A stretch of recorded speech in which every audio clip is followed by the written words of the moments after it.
ನಮಸ್ಕಾರ ಎಲ್ಲರಿಗೂ. ಕಥಾಲೋಕ ಕಥೆಗಳ ಸಂಗ್ರಹ. ನೀವು ನಮ್ಮ ಚಾನಲಿಗೆ ಹೊಸಬರಾಗಿದ್ದರೆ ಸಬ್ಸ್ಕ್ರೈಬ್ ಮಾಡಿ, ನಮ್ಮ ಕಥೆಗಳ ಪಯಣದಲ್ಲಿ ಪಾಲ್ಗೊಳ್ಳಿ. ಬನ್ನಿ ಇಂದಿನ ಕಥೆಯನ್ನು ಪ್ರಾರಂಭಿಸೋಣ. ಮುತ್ತಿನ ಹಾರ ಭಾಗ 20. ರಾಗಿಣಿ ಮತ್ತು ಪ್ರಾರ್ಥನಾ ಆಫೀಸಿನಿಂದ ಹೊರಟರು. ಆಫೀಸಿನ ಹೊರಗಡೆ ಬಂದು ಸ್ಕೂಟಿ ಹತ್ತಿ ಇನ್ನೇನು ಹೊರಡಬೇಕೆನ್ನುವಷ್ಟರಲ್ಲಿ ರಾಗಿಣಿ, ಇರು ಬಂದೆ ಪ್ರಾರ್ಥನಾ, 1 ನಿಮಿಷ ಎಂದು ಹೊರಟಳು. ಪ್ರಾರ್ಥನಾ ಎಲ್ಲಿಗೆ ಏನು ಎಂದು ಕೇಳುವಷ್ಟರಲ್ಲಿ ರಾಗಿಣಿ ಅಲ್ಲೇ ಇರುವ ಸೆಕ್ಯೂರಿಟಿ ಗಾರ್ಡ್ ಹತ್ತಿರ ಮಾತನಾಡುತ್ತಾ ಇದ್ದಳು. ರಂಗಪ್ಪ, ನೀವು ಪ್ರಸಾದ್ ಸರ್ ಇವತ್ತು ಎಷ್ಟೊತ್ತಿಗೆ ಆಫೀಸಿಂದ ಹೋದರು ಅಂತ ಹೇಳ್ಬೋದಾ ಎಂದು ಕೇಳಿದಳು. ಯಾಕೆ, ಏನಾಯಿತು? ಏನಾದರೂ ಸಮಸ್ಯೆನಾ? ಯಾಕೆ ಹೇಳ್ತಾ ಇದೀಯಾ ಎಂದು ಮರುಪ್ರಶ್ನೆ ಮಾಡಿದ್ದ ರಂಗಪ್ಪ. ಏನಿಲ್ಲ ರಂಗಪ್ಪ, ಸಮಸ್ಯೆ ಏನೂ ಇಲ್ಲ.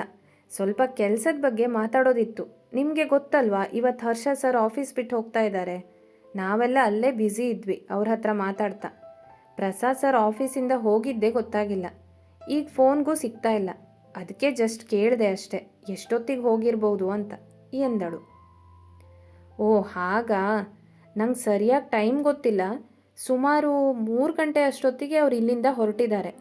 ಹೊರಡುವಾಗ ತುಂಬಾ ಗಡಿಬಿಡಿಯಲ್ಲಿದ್ದರು. ಮುಖದಲ್ಲಿ ಏನೋ ಒಂಥರ ಟೆನ್ಷನ್ ಕಾಣಿಸ್ತಾ ಇತ್ತು ಎಂದ ರಂಗಪ್ಪ. ಓಕೆ ಸರಿ ರಂಗಪ್ಪ, ತುಂಬ ಥ್ಯಾಂಕ್ಸ್. ನಾವಿನ್ನು ಹೊರಡ್ತೀವಿ, ತುಂಬ ಲೇಟ್ ಆಯಿತು, ನಾಳೆ ಸಿಗೋಣ ಎಂದು ಹೇಳಿ ರಾಗಿಣಿ ಪ್ರಾರ್ಥನಾ ಇದ್ದಲ್ಲಿಗೆ ಬಂದಳು. ಪ್ರಾರ್ಥನಾ ಏನು ಎಂದು ಪ್ರಶ್ನಾರ್ಥಕವಾಗಿ ರಾಗಿಣಿಯನ್ನು ನೋಡುತ್ತಿದ್ದಳು. ನಾನು ರಂಗಪ್ಪ ಅವರನ್ನು ವಿಚಾರಿಸಿದೆ. ಪ್ರಸಾದ್ ಸರ್ 3 ಗಂಟೆಗೆ ಇಲ್ಲಿಂದ ಹೋಗಿದ್ದಾರಂತೆ. ಮುಖದಲ್ಲಿ ಏನೋ ಟೆನ್ಷನ್ ಕಾಣಿಸ್ತಾ ಇತ್ತು, ಗಡಿಬಿಡಿಯಲ್ಲಿ ಹೋದರು ಅಂತಾನೂ ಹೇಳಿದರು.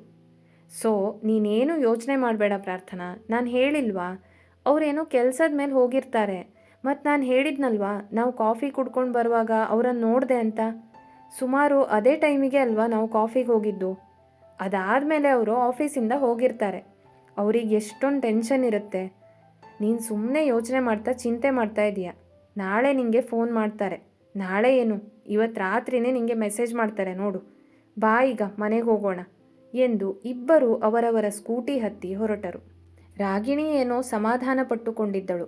ಆದರೆ ಎಲ್ಲ ವಿಷಯ ಗೊತ್ತಾದ ಮೇಲೆ ಅವಳಿಗೂ ಚಿಂತೆಯಾಗುವುದಂತೂ ಖಂಡಿತವಾಗಿತ್ತು.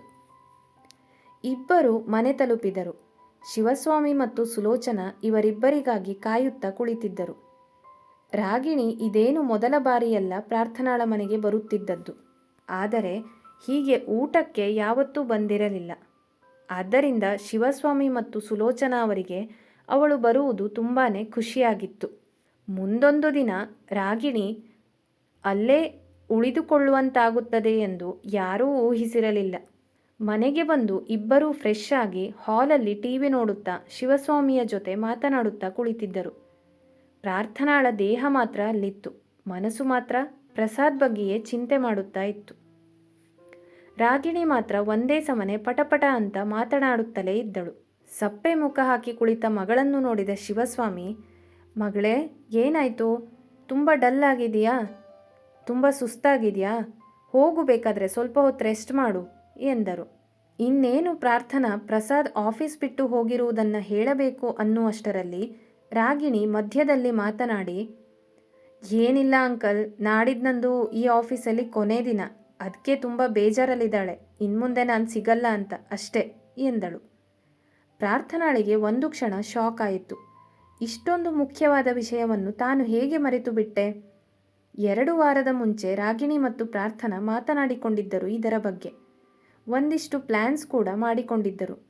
ಆದರೆ ಕೆಲಸ ಅದು ಇದು ಮತ್ತು ರಾಗಿಣಿಯೂ ಕೂಡ ಇತ್ತೀಚೆಗೆ ಮದುವೆಯ ವಿಷಯದಲ್ಲಿ ಬ್ಯುಸಿಯಾಗಿದ್ದರಿಂದ ಈ ವಿಷಯ ಅವಳಿಗೆ ಮರೆತೇ ಹೋಗಿತ್ತು. ಓ ಯಾಕಮ್ಮ, ಯಾಕೆ ಆಫೀಸ್ ಬಿಟ್ಟು ಹೋಗ್ತಿದ್ಯಾ? ಬೇರೆ ಕಡೆ ಕೆಲಸ ಸಿಗ್ತಾ ಎಂದು ಕೇಳಿದರು ಶಿವಸ್ವಾಮಿ. ಬೇರೆ ಕೆಲಸ ನೋಡ್ತಾ ಇದ್ದೀನಿ ಅಂಕಲ್. ಮತ್ತು ಮನೆಯಲ್ಲಿ ಮದುವೆ ಮಾತುಕತೆ ಕೂಡ ನಡೀತಿದೆ. ತಮ್ಮ ಕೂಡ ಹೈಯರ್ ಸ್ಟಡೀಸ್ ಅಂತ ಅಮೇರಿಕಕ್ಕೆ ಹೋಗ್ಬೇಕಂತ ವಿಚಾರ ಮಾಡ್ತಿದ್ದಾನೆ. ಏನು ಎತ್ತ ಅಂತ ಇನ್ನೂ ಯಾವುದೂ ಸರಿಯಾಗಿ ಡಿಸೈಡ್ ಆಗಿಲ್ಲ, ನೋಡಬೇಕು ಅಂಕಲ್ ಎಂದಳು. ಓಕೆ ಸರಿ, ಏನೋ ಒಂದು ಖುಷಿಯಾಗಿರು ನೀನು ಎಂದರು ಶಿವಸ್ವಾಮಿ. ಶಿವಸ್ವಾಮಿಗೆ ಯಾವುದೇ ವಿಚಾರವನ್ನು ಕೆದಕುವ ಅಭ್ಯಾಸವಿರಲಿಲ್ಲ. ಮತ್ತು ರಾಗಿಣಿಯನ್ನು ಕೂಡ ಅವರು ಮಗಳಂತೆ ನೋಡುತ್ತಿದ್ದರು. ಅವಳು ಖುಷಿಯಾಗಿರಲಿ ಅನ್ನೋದಷ್ಟೇ ಆಗಿತ್ತು. ಈಗ ಗೊತ್ತಾಯ್ತು ನಮ್ಮ ಪ್ರಾರ್ಥನಾ ಯಾಕೆ ಸಪ್ಪಗಿದ್ದಾಳಂತ ಎನ್ನುತ್ತಾ ಸುಲೋಚನಾ ಅಡುಗೆ ಮನೆಯಿಂದ ಬಂದರು. ಇಷ್ಟಾದರೂ ಪ್ರಾರ್ಥನಾ ಏನನ್ನೂ ಮಾತನಾಡಲಿಲ್ಲ. ಅವಳಿಗೆ ಬೇಜಾರಾಗಿತ್ತು.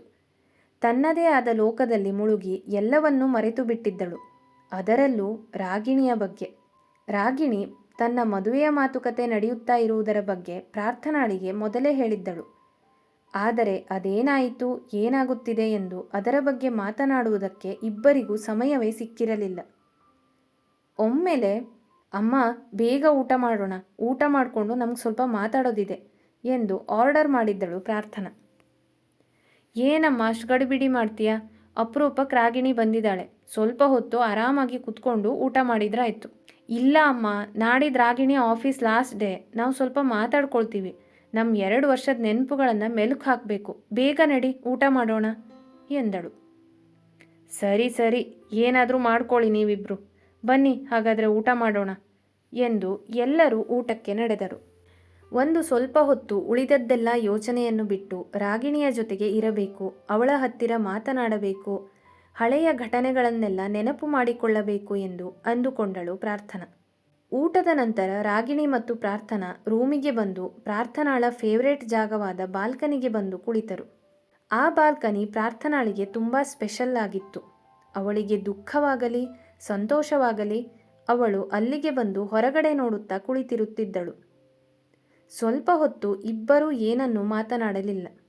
ನಂತರ ಪ್ರಾರ್ಥನಾಳೆ ರಾಗಿಣಿಗೆ, ನನ್ನನ್ನು ಕ್ಷಮಿಸು ರಾಗಿಣಿ, ಈ 2 ವಾರದಲ್ಲಿ ಏನೇನೋ ವಿಷಯಗಳಾಗೋಯ್ತು. ನಂಗೆ ನಿಜವಾಗೂ ಮರ್ತೇ ಹೋಗಿತ್ತು ನಾಡಿದ್ದು ನೀನು ಆಫೀಸಿಂದ ಹೋಗ್ತಿರೋದು ಎಂದು ಶುರು ಮಾಡಿದಳು. ಮೊದಲಾಗಿದ್ದರೆ ರಾಗಿಣಿ ಪ್ರಾರ್ಥನಾಳಿಗೆ ಪ್ರಸಾದ್ ಹೆಸರನ್ನು ಹೇಳಿ ರೇಗಿಸುತ್ತಿದ್ದಳು. ಆದರೆ ಈಗ ಪರಿಸ್ಥಿತಿಯೇ ಬೇರೆ. ಹೇಯ್, ಅದಕ್ಯಾಕೆ ಬೇಜಾರು ಮಾಡಿಕೊಂಡು ಸಾರಿ ಎಲ್ಲ ಕೇಳ್ತೀಯಾ? ನಂಗೆ ನಿಜವಾಗ್ಲೂ ನಿನ್ನ ಮೇಲೆ ಕೋಪನೂ ಇಲ್ಲ, ಬೇಜಾರೂ ಇಲ್ಲ. ನಿಜ ಹೇಳಬೇಕಂದ್ರೆ ನಾನೇ ನಿನಗೆ ಎಷ್ಟೋ ವಿಷಯನ ಹೇಳೋದಿದೆ. ಒಂದಿಷ್ಟು ಮುಖ್ಯವಾದ ವಿಷಯಗಳನ್ನು ಹೇಳಬೇಕಿತ್ತು ನಿನಗೆ. ಏನು ಮುಖ್ಯವಾದ ವಿಷಯ? ಏನಾಯಿತು ಹೇಳು ರಾಗಿಣಿ, ಎಲ್ಲ ಓಕೆ ತಾನೆ? ಹಾಂ, ಏನೂ ಸಮಸ್ಯೆ ಇಲ್ಲ. ಕೇಳಿದ ಮೇಲೆ ನೀನು ಹೇಗೆ ರಿಯಾಕ್ಟ್ ಮಾಡ್ತೀಯ ಅನ್ನೋದು ಗೊತ್ತಿಲ್ಲ ಎಂದಳು ರಾಗಿಣಿ. ಆಯಿತು ಆಯಿತು, ಬೇಗ ಹೇಳು. ಇನ್ನೂ ಸಸ್ಪೆನ್ಸ್ ಆಗಿಟ್ರೆ ನಾನು ನಿನ್ನ ಹತ್ರ ಮಾತಾಡೋದೇ ಇಲ್ಲ. ಮೊದಲೇ ಒಂದಾದ್ರ ಮೇಲೆ ಒಂದೊಂದು ವಿಷಯಗಳು ಬಂದು ತಲೆ ಕೆಟ್ಟು ಹೋಗಿದೆ ಎಂದು ಹುಸಿಕೋಪ ತೋರಿಸಿದಳು ಪ್ರಾರ್ಥನಾ. ಮುಂದುವರೆಯುವುದು.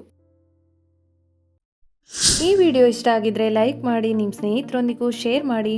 ಇನ್ನೂ ವಿಧವಾದ ಕಥೆ ಕೇಳಲು ಕಥಾಲೋಕ ಚಾನೆಲನ್ನು ಸಬ್ಸ್ಕ್ರೈಬ್ ಮಾಡಿ ಸಪೋರ್ಟ್ ಮಾಡಿ. ಫೇಸ್ಬುಕ್ ಮತ್ತು ಇನ್ಸ್ಟಾಗ್ರಾಮಲ್ಲಿ ಜೊತೆಯಾಗೋದನ್ನು ಮರಿಬೇಡಿ. Thank you. Bye bye.